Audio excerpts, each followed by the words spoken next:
Hmm.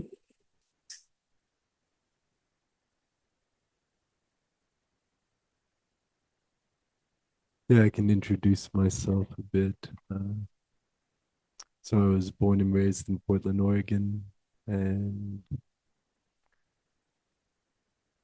yeah, when I was 17, uh, just before the summer of the senior year, I was kind of wanting to become like a lawyer and a politician, and I grew up in a very materialist family, and during the summer before senior year, I got into partying and yeah, it kind of opened me up that there was this whole other dimension to life. So I started getting into philosophy. And towards the end of that summer, I was staring at my computer, staring at Google, just like super bored. And a memory arose about watching this like documentary on Buddhism in my social studies class a few years before. And all I could remember from that documentary was there was this prince who never saw aging, sickness, or death until he left the palace. And I thought to myself, oh, that's a cool story. So then I typed in Buddhism into Google. I clicked on the Wikipedia page. And at the top of it was the Four Noble Truths.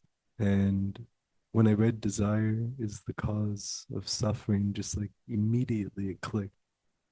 I was like struck. I was like, how have I never heard this before? And I got really excited. I was like, what is this Buddhism? So then I clicked on another web page, and then at the top of it was a picture of a monk meditating on a mountain. I was like, oh, that's what I want to do. So then I went out of my room. I said, Mom, I'm becoming a monk. And she said, don't say things like that. And that's how I actually got into Dhamma. And yeah, I stuck with that intention. And as Candle mentioned, I found Portland Friends of the Dhamma. And then started practicing with that community. They were very supportive of this 17-year-old's monastic aspirations. And I was recommended to go to India to do a pilgrimage before ordaining, kind of a travel a bit because you're so young. And so then I got a job at Jamba Juice, finished high school, saved up $6,000, and after graduating in June, in January, I took my first flight ever. I had never left the west coast of America, never been on a plane before, and I flew from Portland by myself to New Delhi and did a bunch of like Goenka retreats, like five Goenka retreats, and these 10-day silent city meditation retreats. Visited all the holy sites. Also got to live in the foothills of the Himalayas. Then towards the end of that time, in Lumbini, the birthplace of the Buddha, I did a 35-day silent Mahasi retreat, and that's where you kind of like slow down and kind of label everything. And after that retreat, I flew to Thailand and ordained a Wapananacha. That's like the hub of this Thai forest tradition. And I started that process when I was 19. Yeah, so then I received my full apprenticeship in the Ajahn tradition. Spent 4 years in Thailand, 2 years in New Zealand and Australia. There's kind of branch monasteries all over the world. And then, due to a bunch of coincidences, I got in connected to a more private monastic community called Heart-Dhamma. And there was something like calling from from the core of my being of I had met a monk who was practicing with them.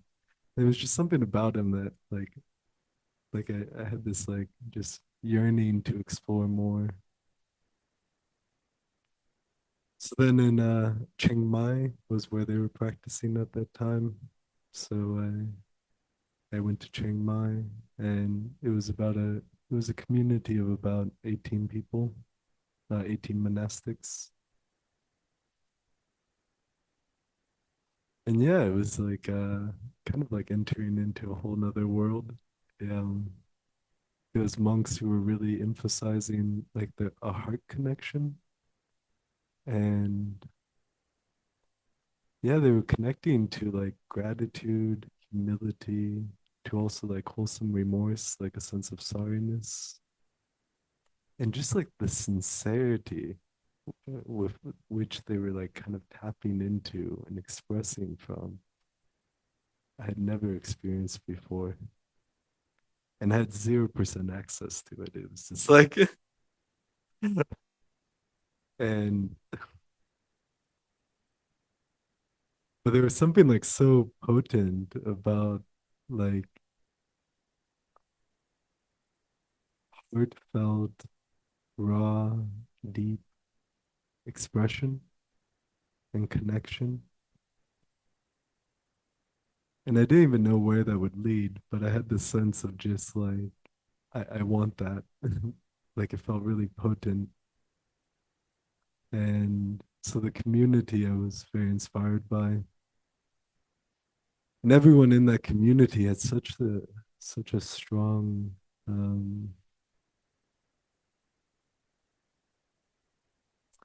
intention for liberation, to like really like free their hearts, like elevate and expand their hearts. And then I had two teachers in that community. One was a nun um, who had great faith in her clarity and offering guidance and direction.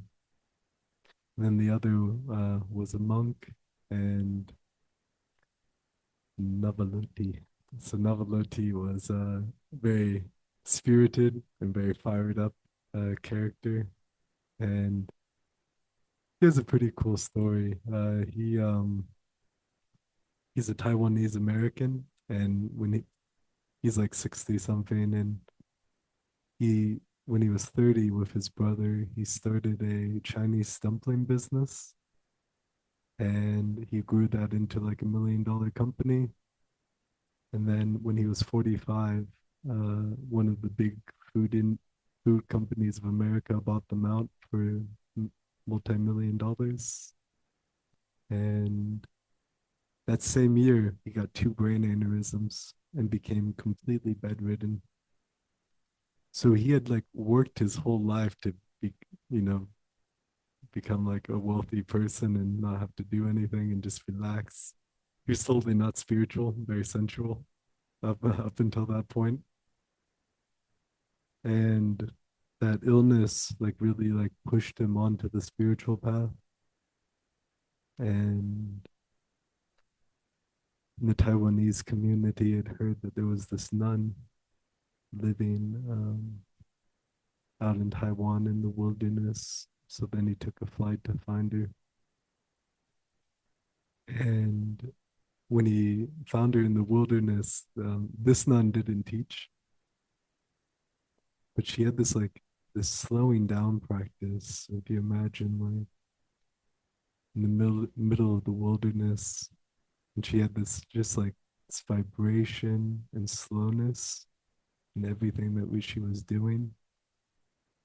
And Navaloti just started copying her, just like her vibe, her slowness. And just every day for 2 weeks, he just kept coming back and just like copying her vibe. And without her even saying anything to him, just slowing down out in nature. He's like sensitivity, his heart just started like, kind of like rising up. And he just started to experience like gratitude. He just started to experience like sorriness for any harm that he's caused to himself or to others. It's just like in that kind of natural slowness. these objects that pass through our consciousness, and that natural slowness, this like heart sensitivity was like rising up in his being and like contacting all these memories. And like this sensitive, responsive nature just started coming out. And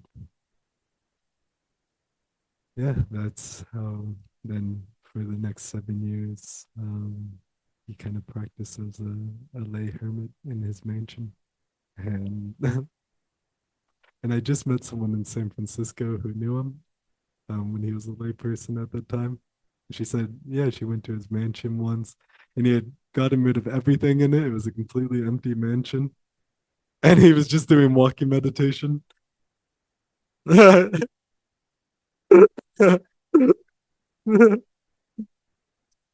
So it is a true story. So it has been confirmed. And and and then that nun's sister ended up being the guide for Navaloti. So yeah, Navaloti took to a spiritual practice that same kind of ambition that he took with like making $1 million company. So then he got like he was just super deep in it, like doing three-hour walking meditations a day. He still has two brain aneurysms too, like super sick. And he was doing 9 hours of walking meditation a day, two 1 hour sits, slowing down while eating, and then also like in between just like making these heart connections and kind of like having that spring forth from his being. And I guess we'll give a talk first and then a guided meditation. And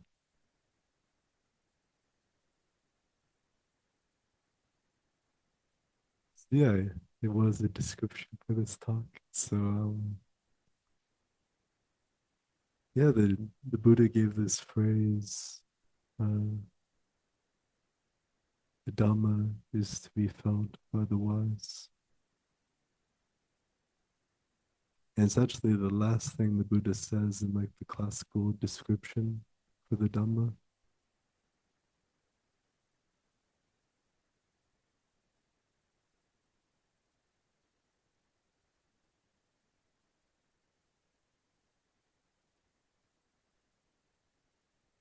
And the first thing that my Navaloti said when he came to Chiang Mai, he actually bowed down to all of us, all the monks.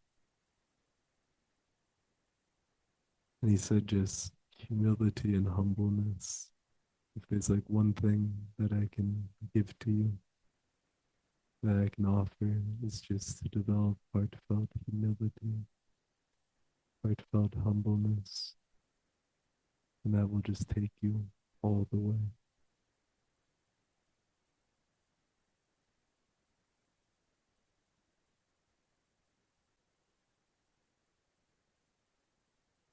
And it took me a really long time for me actually to even find that quality, find that vibration within my being. I didn't realize how conceited I was. Because in monasticism, I had learned a lot of the gestures and behaviors and speech of humility. In a strict monastic tradition, there's bowing, respect for seniority.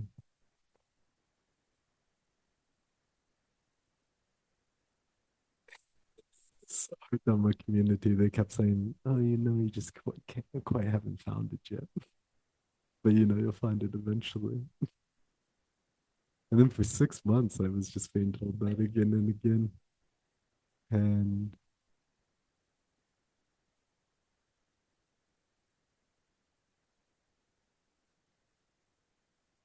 and this humility and humbleness, like humbling down, um, I discovered really comes from really intimating with the First Noble Truth.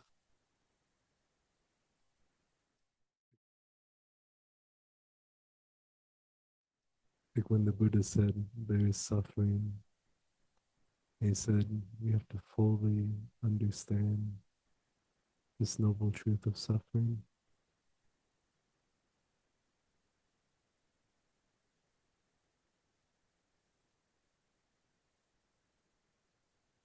When we like open our eyes, open our heart,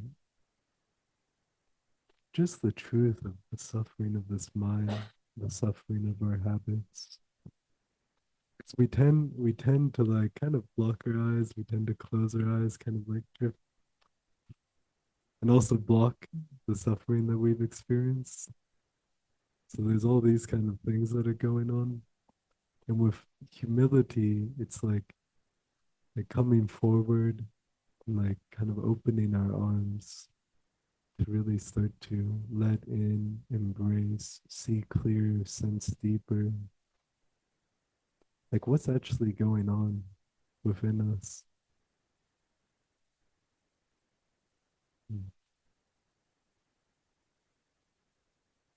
And as we see clearer, sense deeper the noble truth of suffering,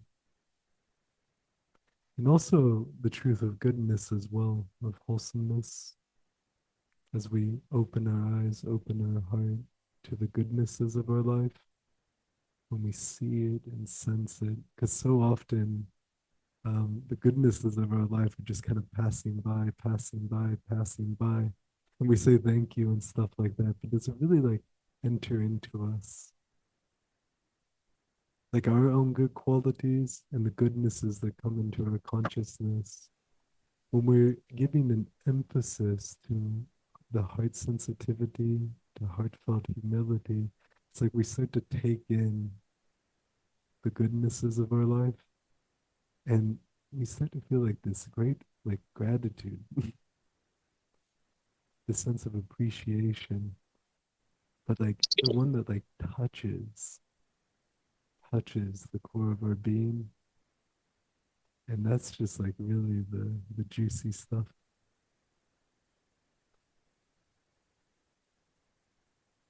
So this development of humbleness has a lot to do with this opening the eyes, opening the heart to the reality of goodness and also the reality of suffering.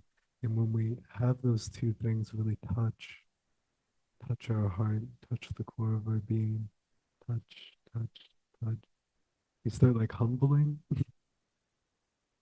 As our heart starts to feel more.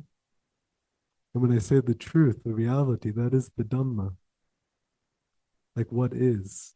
When that starts to really touch our being more and more, touch, touch, our being starts to like can start to humble down as our heart sensitivity like starts to rise, grow, and strengthen.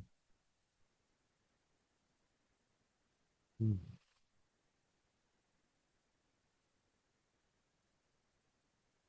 And also with humbling, there's a certain quality of like softening that it does. So it kind of like humbles down and softens. And one time my teacher said this softening is what like enriches all wholesome qualities. So like gratitude that's connected with like tenderness and softness, oh my, it just can really start to reverberate and resonate within our being. Also remorse, sorriness, and there's like softness and tenderness. Oh whoa, it can like spring forth.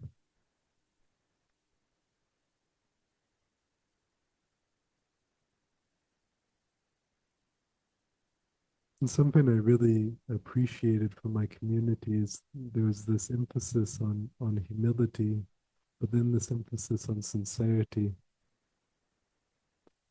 And then the quality of sincerity is like kind of like the powerhouse of our being, like connecting to what is really true within one.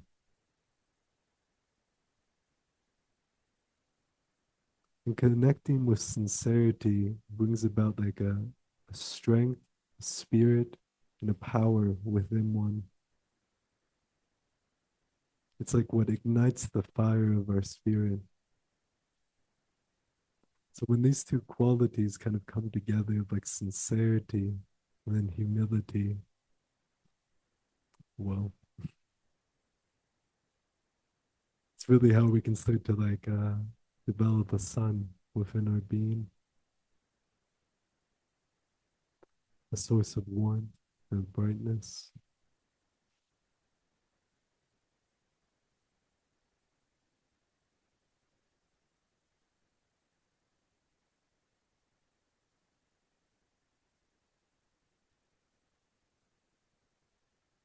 And the Dhamma is to be found by the wise.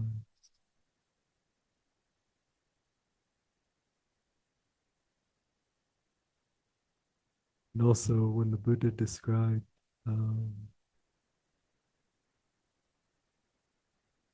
like the kind of final byproducts of the path, he described it as like jnana dasana, vision and understanding.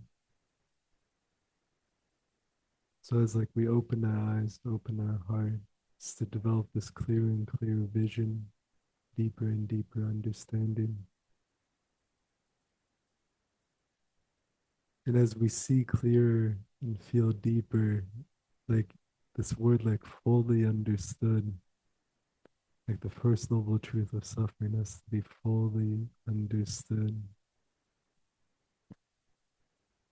And I've experienced, at least in my own practice, that um, the fuller and fuller this understanding goes within us, the more and more our being humbles. Like the emotional experience of understanding is of humbling.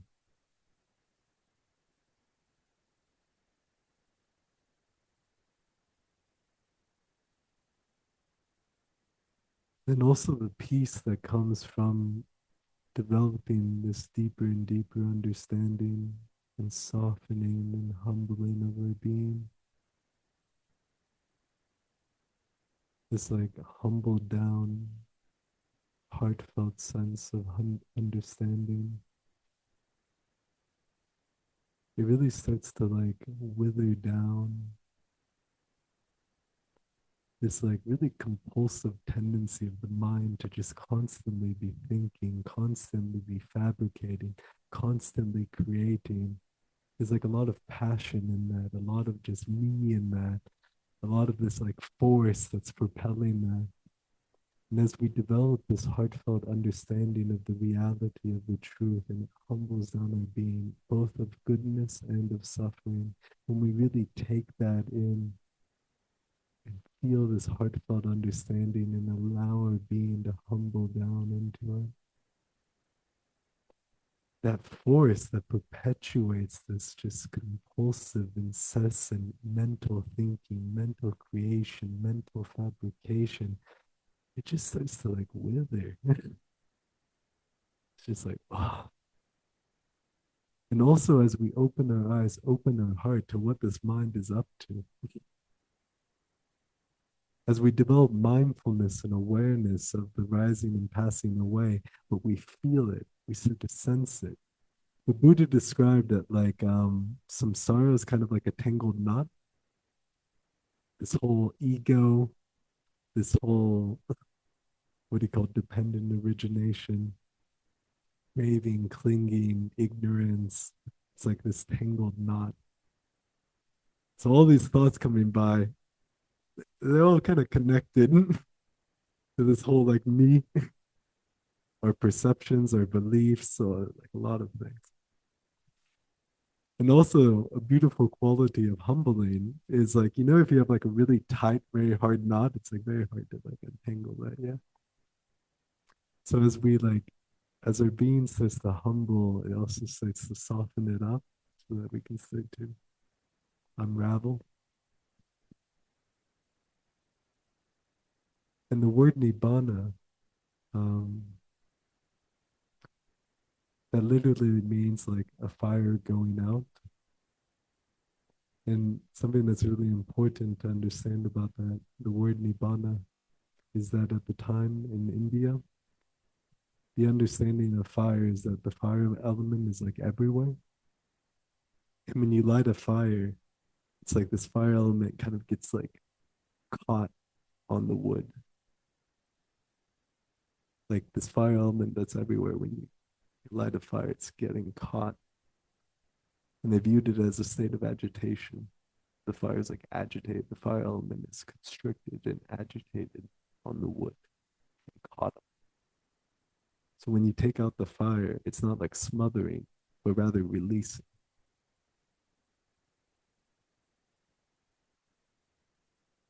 So I really appreciate this translation of Nibbana as unbinding,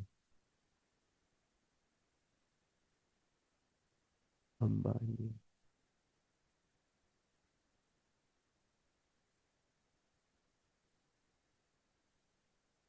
So as we develop mindfulness and awareness,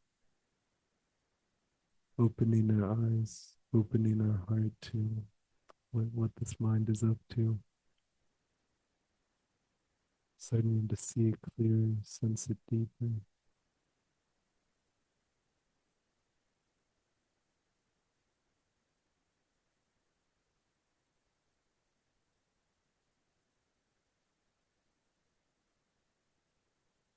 Yeah, gradually, bit by bit, you can start to get more to like the root. So let's say one's scared of something, or is angry about something, or just caught up on something. Usually we're kind of caught up with the story, with the details. But then when we're kind of looking to see clearer and sense it deeper, you can kind of start to like dig into it, but you can kind of follow it, trace it. And there's just so many of like these underlying tendencies that are actually fueling habitual, incessant, compulsive thinking. So many charges, so many forces within us, so many perceptions that is really like feeding this endless perpetuation of thinking. And I would say it is a fact that actually thinking can totally come to cessation.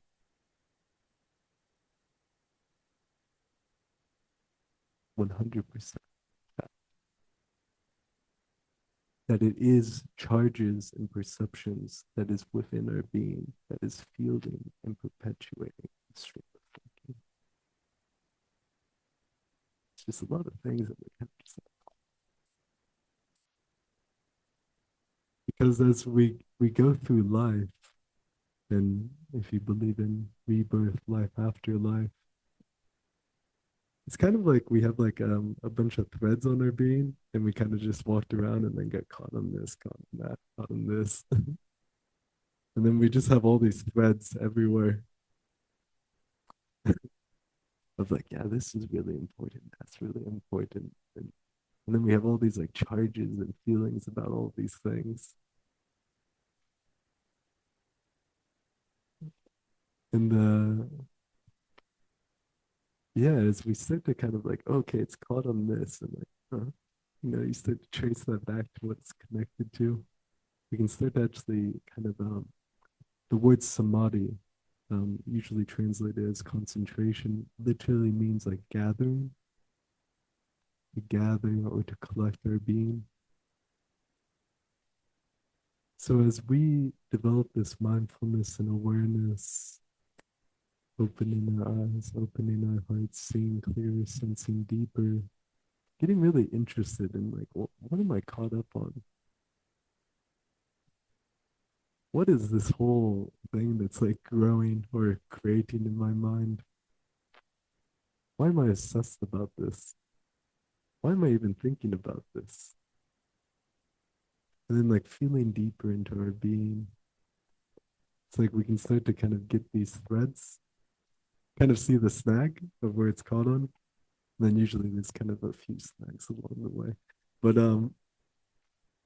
but this aspect of samadhi is like we start to gather our beings.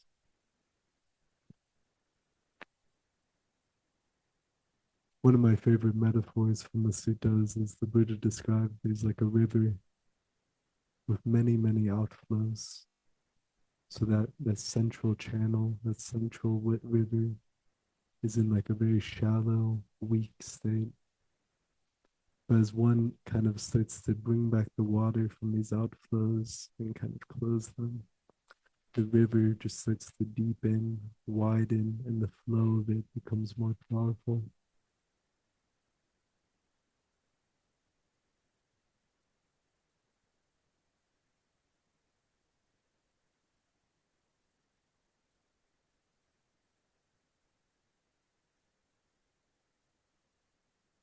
So yeah, it's like we're returning back the water of our being that has been dispersed and scattered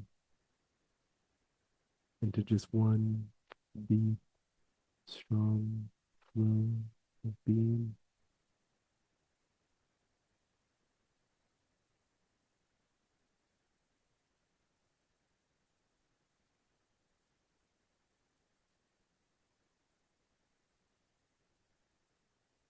And a beautiful thing of the quality of samadhi, the quality of gatheredness, is that as we kind of bit by bit gather our beings, it starts to develop a kind of like gravity and it starts to really ground us.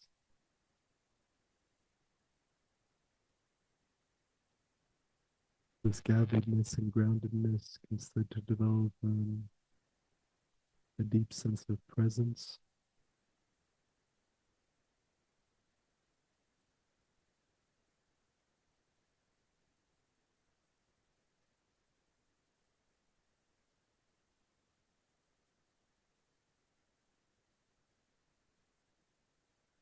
And all of this work together.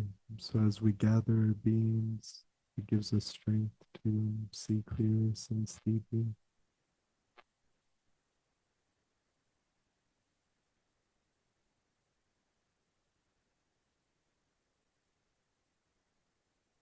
And the Dhamma is just literally everywhere. Just every experience, every situation, every object of our consciousness. As we develop this clear and clear seeing, deeper and deeper sensing,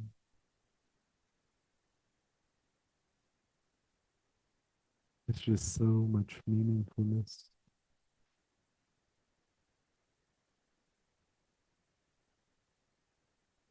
The heart sensitivity, the heart center is like literally a dimension of meaningfulness.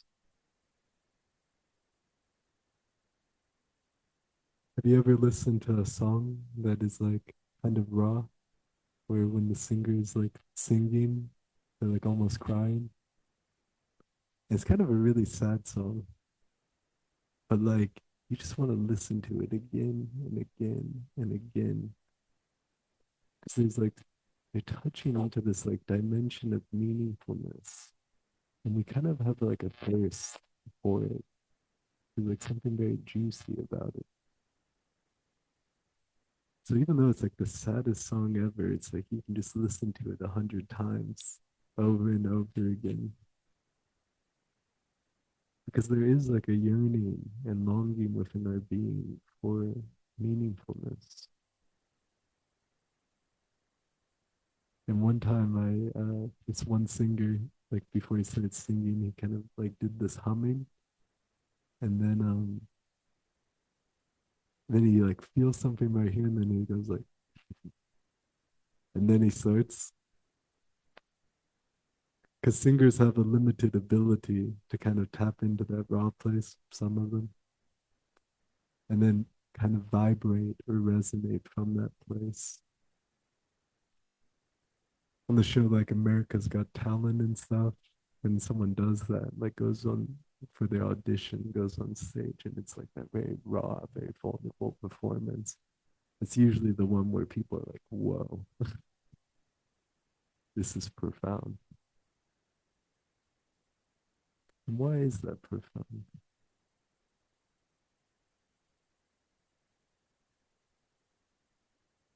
Because it like touches somewhere within our being. It touches a place that we're like deeply longing to develop a deeper and deeper connection with.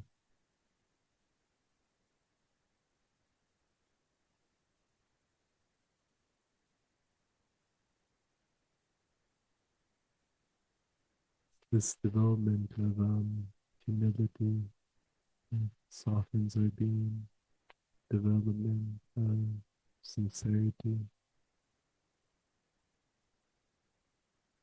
guided by bit, help us to connect to our heart sensitivity,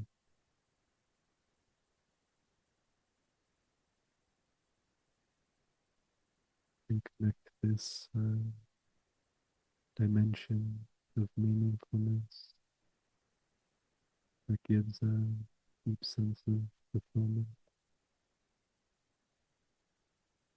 And also, as we start to get to know this place, we start to feel it, start to touch it. It's just so much more substantial than anything that the mind can think or create.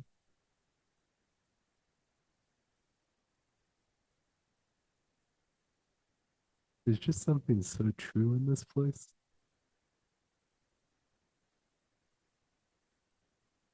The truths that one can tap into in the heart. It's like no discussion. You just like, you feel it so viscerally, so deeply. Mm. As one intimates with the heart sensitivity, intimates with like the truth and wisdom that can start to spring forth, resonate forth from the core of our being. He starts to trust that, to develop a deeper and deeper connection with it. That also supports and just like quieting of the mind. Be really be rooted in this place.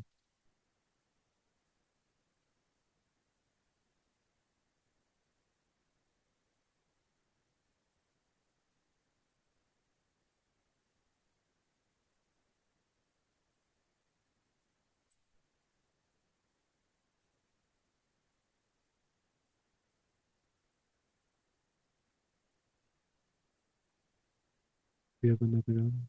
Okay. Feel like a short guided meditation after maybe I can wrap this up.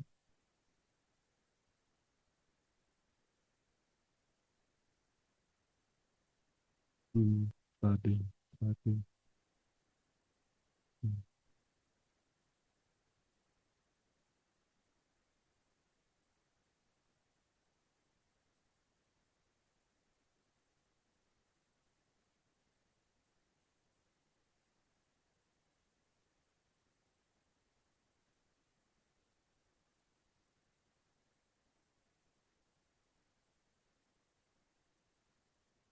Heart's a very subtle phenomena within our being.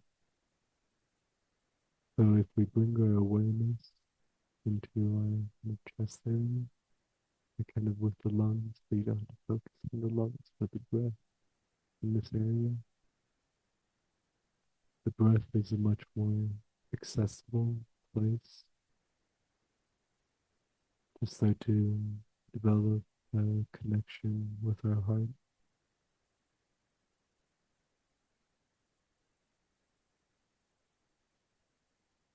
The breath in this area and the heart very, very close to each other. And just like how the lungs are always breathing, every single moment of our life, the lungs are breathing in, breathing out. So to our spiritual heart is just always sensing, sensing, sensing every single moment of our life from the day that we've been born. We have this little heart sensitivity within, and this spiritual heart has just been sensing, sensing, sensing. And just like the lungs have been breathing, breathing,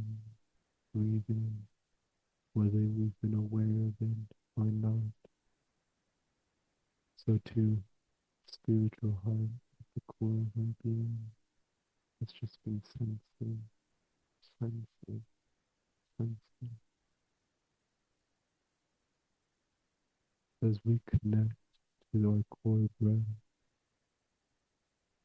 this life force within our being, very, very close to us, is our spiritual heart.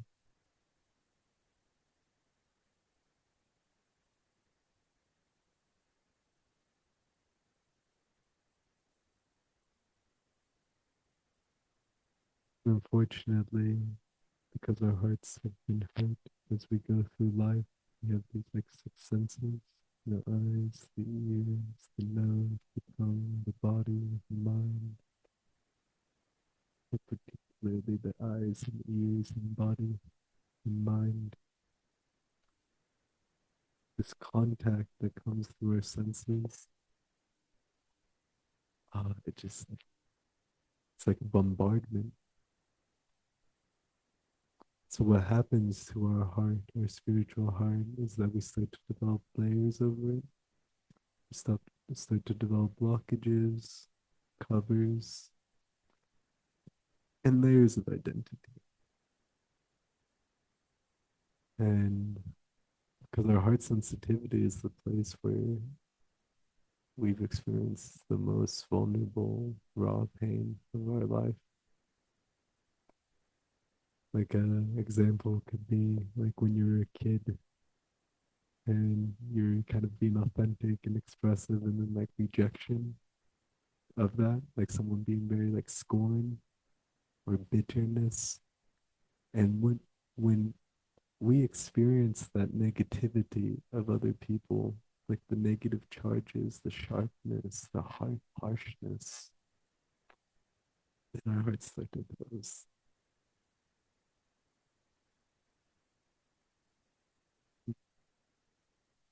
Our hearts are a bit like a clam. So, a clam has these dead, hard shells around it. But then when the clam starts to, if you put it in like warm, soft, steady water, the clam can start to open up a bit. And inside it has this very pink, very tender nature. That's pretty much the state of our heart, is a bit like a clam. And then we have to do things so that it can start to open up a bit. To open up this dimension of meaningfulness, of sensitivity.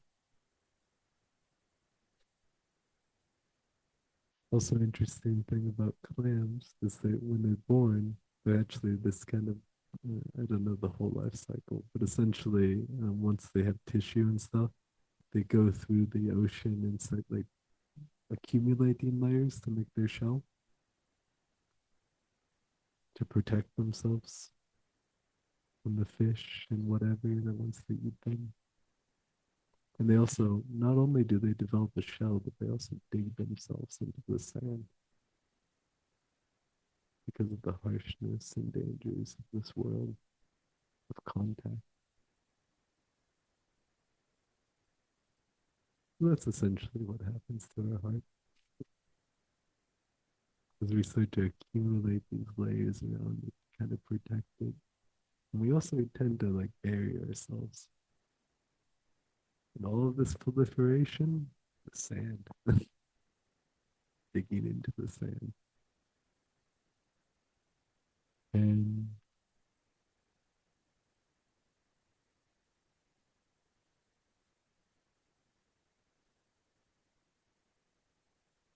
yeah, I appreciate Pacific Northwest meditation and creating this like safe environment. Because creating these environments offer this opportunity for us to soften our shell a bit, maybe open our claim a bit. Mm. And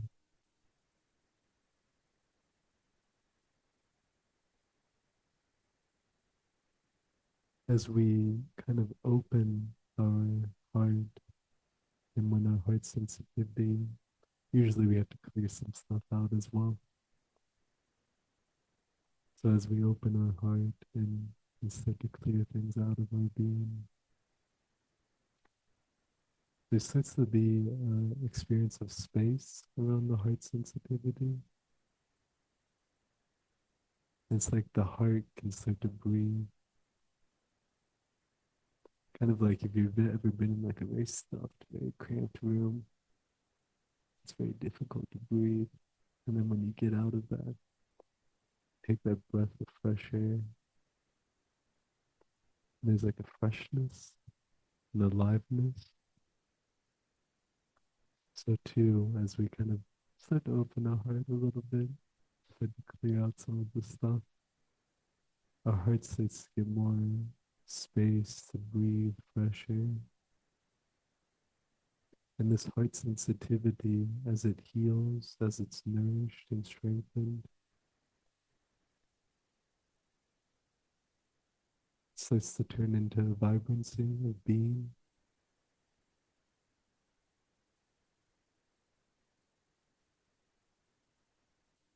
The heart sensitivity evolves into heart vibrancy. And this vibrancy, as we develop it, strengthen it, turns into a radiance.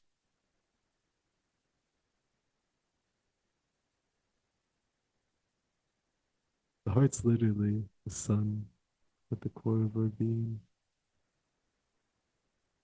So that same place where we've been so hurt, so agitated, so irritated, that same place, as we intimate with it, sensitize to it, open it, heal it, is the same place where like profound brightness can start to shine forth from our core.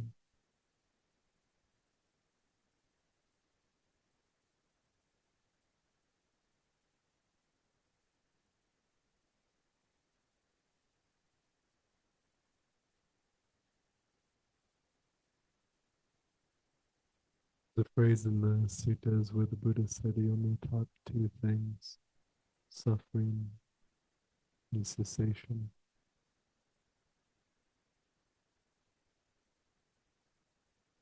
It's like right in this place where we've experienced the deepest sufferings. It is this same place where one experiences the deepest liberation and freedom. And that's actually what convinced me about the community that I joined, this Heart-Dhamma community. When I started to do practices to experience the first noble truth, the monk, my mentor, said to me, it's the heart that has experienced, that experiences the first noble truth. It's the heart that experiences the third noble truth. And just at that time and place, it just felt 100% clear. And that really changed the trajectory of my life at that moment.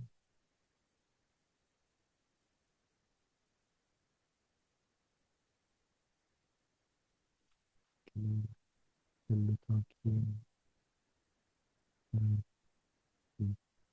sincere gratitude for everyone's attention. It's truly the honor of my life to be able to connect with people and, yeah, develop the Dhamma of spirituality. I see it as my whole thing about all of this is like, when people come together in sincerity, it's like we're kind of putting our generators together. And then when people, either one on one or in groups, all come together in spiritual sincerity, there's this sense of empowering, a sense of enlivening. And that's just the really good stuff. So it's a truly the honor of my life to support in this spiritual enlivening. So gratitude. Mm.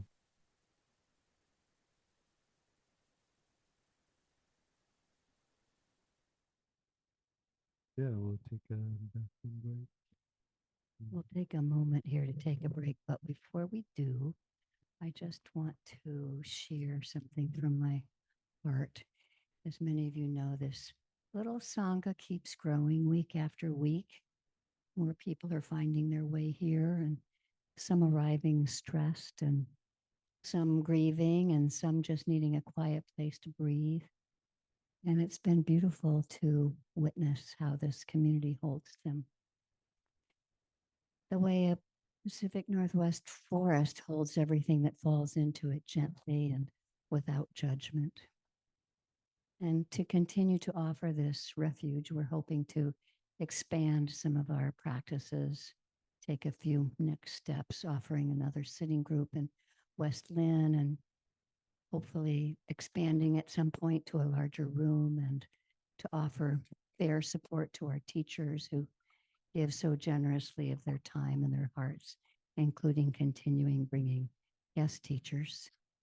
And so, if this group has supported you, if it's helped you steady your mind or soften your heart, we invite you, only if it feels right, to contribute to our Sangha building. And truly, no amount is too small. Every offering, even the cost of a cup of tea, helps us grow in a way that's sustainable and rooted in kindness. And through the centuries, the priceless and freely given gift of the Dhamma has been offered by monks and nuns and lay people, lay teachers. The practice of dana through voluntary gifts of support has been offered by those who felt benefited by the Dhamma. And without this interdependent mutual support, these precious teachings would not have survived. So we feel honored to help carry the torch, the flame of the heart of the teachings, and are very grateful in sharing your joy in giving and ours in receiving. So thank you for your generosity, and may you directly realize joy from the practice. There's a donation bowl over on the table, and you can also give online through Venmo or through direct deposit on Zelle with the QR codes. And you might want to consider being a monthly donor through Zelle or Venmo. And if contributing financially isn't possible right now, please know that your presence here is already a gift. And we can always use volunteers to help set up the room, greet people, take down tech equipment. So you can see one of us or sign the volunteer sign up sheet that's on the back table, and we'll reach out. So thank you for your part in this community. May our shared practice continue to ripple outward in ways that we don't even see.